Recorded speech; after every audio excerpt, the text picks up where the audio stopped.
Welcome friend after long time. Actually हमारे बहुत सारे फ्रेंड्स जूनियर हमेशा फ़ोन करके पूछते रहते हैं कि सर मैं आज इंटरव्यू में जा रहा हूँ पाइपिंग इंजीनियर के लिए। तो सर वो क्या पूछेंगे, वो कैसे जवाब देना है, कैसे हमको हैंडल करना है, कैसे फेस करना है, क्या क्या डॉक्यूमेंट लेके जाना है। तो इन सारी चीज़ों को देखते हुए मैंने सोचा कि चलो अपने बिनम वाईटी पे अपने चैनल पे एक वीडियो बना के डाल देता हूँ, तो सब लोग देख सकते हैं और सब लोग को उससे फ़ायदा मिलेगा। और मैं इस वीडियो को आप लास्ट तक देखिए, मैं गारंटी देता हूँ कि नॉट 100% बट 80% आपको सक्सेस जरूर मिलेगा। तो चलो आज चालू करते हैं। आज का हमारा टॉपिक है पाइपिंग इंजीनियर इंटरव्यू।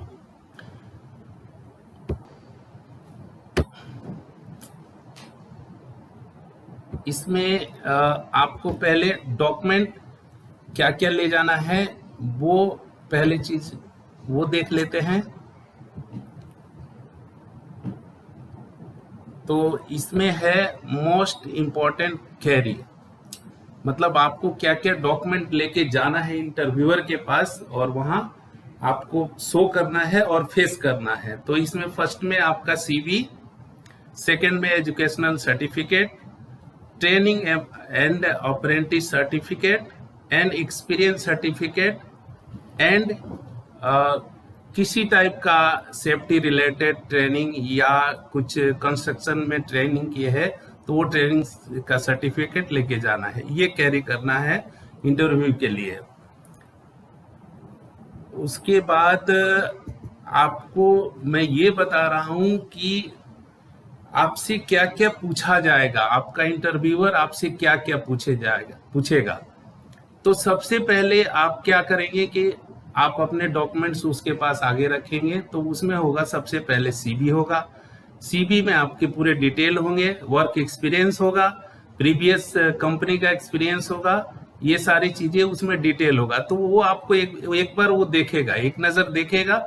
देखने के बाद वो आपके प्रीवियस प्रोजेक्टों में से पूछेगा कि हाँ यहाँ आपने काम किया तो यहाँ कितना वैल्यू था, कितना इंच डाया इंच था, और कितने वेल्डर्स थे, कितने सुपरवाइजर थे, कितने फोरमैन थे, और कितने फिटर थे, कितने वेल्डर थे, और भी जो वर्कर्स हैं लाइक रीगर हेल्पर्स, ये सब पूछेगा। तो सबसे पहले आपको बोलेगा वो कि थोड़ा आपका बैकग्राउंड बता दो। तो आप कभी भी चालू करना तो ऐसा चालू करना कि I passed in this year in this university और कॉलेज, ऐसे करके आप शुरू करना कि मैंने यहाँ से इस ईयर में, इस साल में और इस यूनिवर्सिटी से हमने डिप्लोमा या बीटेक जो भी किया हुआ है, मेरा जो क्वालिफिकेशन है। उसके बाद आप फिर ट्रेनिंग के बाद ट्रेनिंग का बताना, फिर ट्रेनिंग के बाद आप वहाँ का जो प्रीवियस कंपनी का जो काम है आपका, जो आपने किया है और कहाँ पे किया है, वहाँ पे कितना वैल्यू था, क्या था, वो सारी डिटेल आपको बताना है सिस्टमेटिक। बीच बीच में आपसे वो क्वेश्चन पूछ सकता है कि रुको आप कितना इंच डाया था, तो आप बोल सकते हैं कि एक इंजीनियर जो है 20,000 इंच डाया को हैंडल कर सकता है। एक इंजीनियर उससे ज्यादा हैंडल नहीं कर सकता, अगर करेगा तो मिसमैनेज हो जाएगा।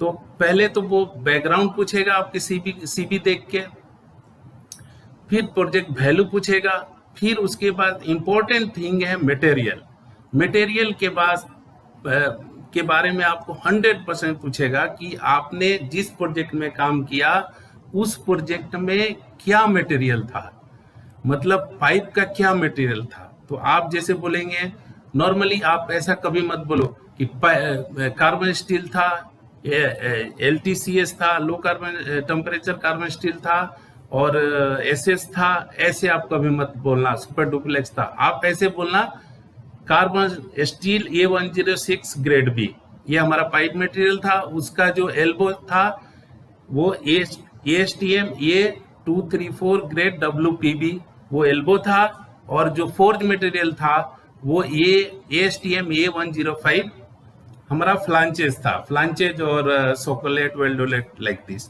तो मटेरियल्स बहुत इंपॉर्टेंस है, आप किसी भी प्रोजेक्ट में काम किए हो तो उसके मटेरियल के बारे में, और बाई टेक्निकली, ऐसा नहीं कि कार्बन स्टील और लो टेम्परेचर स्टील ऐसा मत बोलो, SS ऐसा मत बोलो, उसको बोलो SS316 ऐसे बोलो, SS316L ऐसे बोलो। तो वो आपकी जो क्वालिटी है वो ज्यादा उसके पास दिखेगी और ज्यादा ऑब्जर्व करेगा आपके बारे में। उसके बाद आता है how to find scope of work. वो पूछेगा कि आप कैसे पता करोगे कि ये कितना काम है, कितना इंच डाया का काम है। तो आप सबसे पहले आपको चाहिए IFC drawing, issue for construction drawing चाहिए, आइसोमेट्रिक। फर्स्ट तो आप PNID तो रहेगा ही आपके पास, जनरल अरेंजमेंट ड्राइंग रहेगा ही। आइसोमेट्रिक से आप डाया इंच कैलकुलेट कर सकते हो। तो डाया इंच तो आपको पता है कि number of joint into dia, मतलब 8 इंच का अगर 8 ज्वाइंट है तो 8 इंटू 8 64 हो गया। तो ऐसे आपको स्कोप कैलकुलेट करना है कि हमारे प्रोजेक्ट में कितने इंच डाया इंच है। उसी के बेस में आप आगे का प्लान करोगे। तो पहले तो आपका स्कोप ऑफ वर्क आ गया, वो बताना है कि हम ऐसे कैलकुलेट करेंगे स्कोप ऑफ वर्क। उसके बाद how to calculate inch dia. Inch dia तो आपको मैंने बता दिया कि 8 इंच का अगर 8 ज्वाइंट है तो 8 इंटू 8 में तो 64। अगर 2 इंच के 10 है तो 10 दूनी 20 डाया इंच हो गया, आपका इंच डाया हो गया। उसके बाद प्लानिंग फॉर एग्जीक्यूशन। अब प्लानिंग आप कैसे करोगे, मतलब आपके पास समझो 10,000 इंच डाया है और आपको इंटरव्यूअर पूछेगा कि इसको 6 महीने में कंप्लीट करना है। तो आप फिर उसको क्या करोगे। अब उसके लिए आपको क्रू का मेंबर चाहिए, मतलब कितना वेल्डर चाहिए, कितना फिटर चाहिए, कितना चाहिए पर दिन आप कितना वेल्डिंग कर सकते हो, एक दिन में आप कितना वेल्डिंग कर सकते हो। और कभी भी याद रखो कि हिंड्रेंस डे उसमें कैलकुलेट करना है। जैसे हिंड्रेंस डे वो होता है जैसे आपकी रेन आ गई, बारिश आ गई, कुछ तूफान साइक्लोन आ गया, या संडे छुट्टी है या फ्राइडे छुट्टी है। आप गल्फ में के लिए इंटरव्यू दे रहे हो तो फ्राइडे छुट्टी रहता है, तो वो सब माइनस करना है उस दिन में से माइनस करके आप समझो आपको 10,000 है तो पर डे आप कितने डाया इंच वेल्डिंग करोगे कि आपका 6 मंथ में आप वो वेल्डिंग कंप्लीट कर पाओगे, अचीव कर पाओगे। तो उसमें क्या होता है कि एक वेल्डर वर्कशॉप में आपको याद रखना चाहिए कि 10 घंटे में 30 इंच डाया ही वेल्डिंग करता है और साइट में 16 इंच डाया। और ये तब है जब एकदम वेल सेटअप हो, कोई हिंड्रेंस नहीं हो। तभी अगर हिंड्रेंस हो तो इसलिए आप हिंड्रेंस इंक्लूड करके आप 20 इंच डाया बोलोगे तो भी वो मान जाएगा, वो हैप्पी हो जाएगा कि आप जो बोल रहे हो एक्चुअल बोल रहे हो। उसी बेस पे आपको मैन पावर का कैलकुलेट करके प्लान करना है, तब आपका सक्सेस। और उसके साथ क्या टूल्स टेकल चाहिए, क्या मशीनरी चाहिए, क्या इक्विपमेंट चाहिए, वो भी आपको कैलकुलेट करके बताना है। इंटरव्यूअर को इतना टाइम नहीं होता, फिर भी आप जितना बता सको बताओ। मतलब आप एक क्रू का समझो, एक क्रू में क्या होता है, एक वेल्डर, एक फिटर, 2 रिगर्स, 2 हेल्पर्स और एक गल्फ में के लिए रहे तो वहां पे फायर वॉचर होता है। वो एक इम्पोर्टेंट थिंग है, फायर वॉचर हमेशा बैठा रहता है। तो वो पूरे 7 आदमी का टीम होता है। अगर इंडिया में कर रहे हो तो थोड़ी सी उसमें चेंजेज आएगी। तो जैसे कि यहाँ फायर वॉचर नहीं होता, जनरली जो काम कर रहे हैं लोग वही वॉच करते हैं, लेकिन गल्फ में ऐसा नहीं होता है क्योंकि परमिट में वो लिखा, जब परमिट आप लेने जाओगे परमिट में लिखा रहेगा। तो ये सारी चीजें देखना है।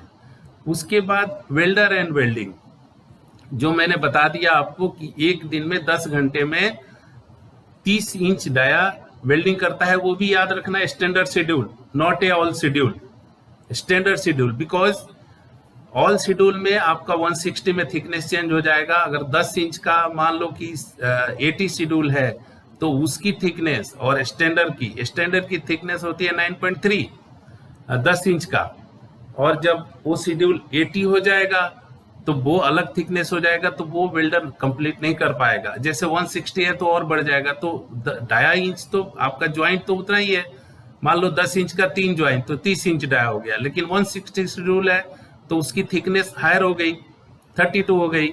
32 और 9.3 में बहुत डिफरेंस है, तो वो नहीं कर पाएगा। इसके लिए एक मेरा प्रीवियस वीडियो है सीसी पर सीसी, उसमें आप देख सकते हो जो पाइपिंग कंस्ट्रक्शन सीरियल नंबर 3 है, उसमें हमने सीसी के बारे में बताया हुआ है, तो आप देख सकते हो, उसमें आपको पता चल जाएगा कि सीसी कैसे कैलकुलेट करते हैं।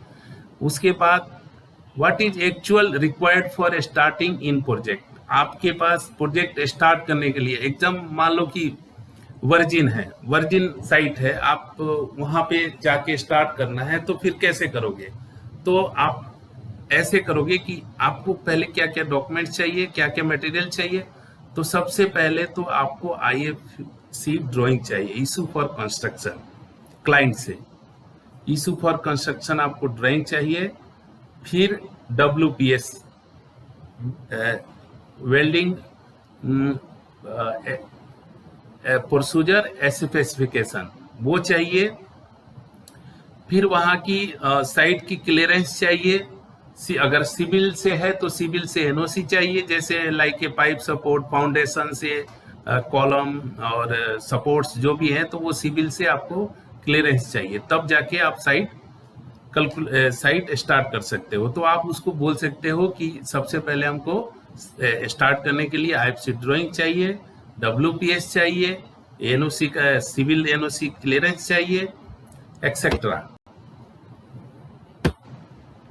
तो ये सारी चीजें आप उसको बता सकते हो अच्छी तरह से। और आज के लिए बस इतना ही। अगर कोई भी क्यूरी है तो आप कमेंट बॉक्स में हमसे हमेशा एनी टाइम आप पूछ सकते हो। और आज के लिए इतना ही, बस आगे जो भी क्यूरी आएगा मैं उसको रिप्लाई करता रहूँगा। Thank you.